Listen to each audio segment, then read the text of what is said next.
Nearly 50 years ago, Burt Munro made history by piloting a self-modified 1920 Indian Scout down the Bonneville Salt Flats to establish a record of nearly 184 miles per hour, 296 kilometers per hour in the under 1000 cc class.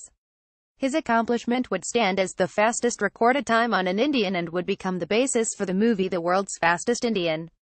In August, Burt Munro's great-nephew, Lee Munro, will pilot a new purpose-built Indian Scout streamliner at the Bonneville Salt Flats in honor of the 50th anniversary of his great-uncle's record.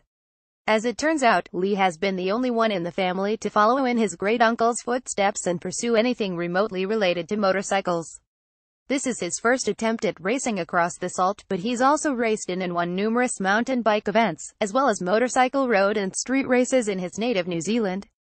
So, it was only natural for him to be involved in this project, even though the idea wasn't his. My uncle John, Burt's son, called me up the middle of last year to see if I'd be interested in riding an Indian in his speed trial, Lee tells us. I told him I'd ride anything anywhere as long as it was put together correctly.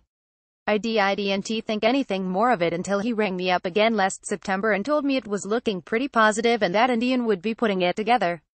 Lee admits to not having much involvement in the build of the new streamliner, other than giving the design team his measurements so they could set up the bike to fit him.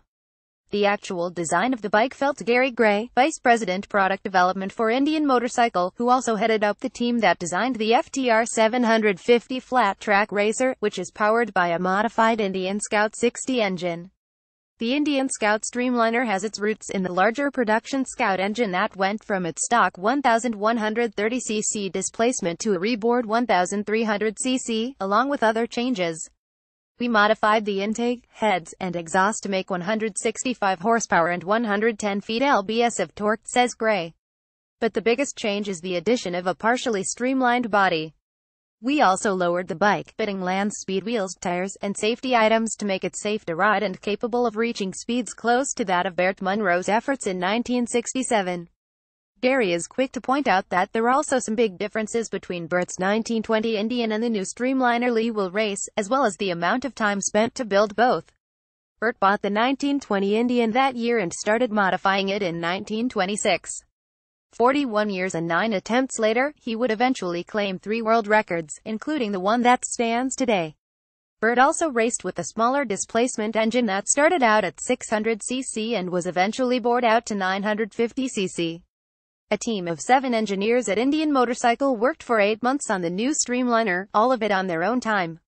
But their approach to building it to go as fast as possible was driven by the same 3 criteria as Burt Munro's: add horsepower, cut weight, and improve aerodynamics. Lee Munro says he has been on the bike a number of times to meet the proper requirements laid out by the race organizers that will eventually allow him to race the bike that honors his great-uncle. To be honest, this couldn't have worked out any better, says Lee. The bike is an absolute dream to ride, and we've only been a few miles off Burt's record. This is supposed to be a tribute run only, so it's up to Indian to decide if they want to try to break the record this year or wait until next. Both Gary and Lee say that regardless of what happens this year, they both want to keep at this for years to come.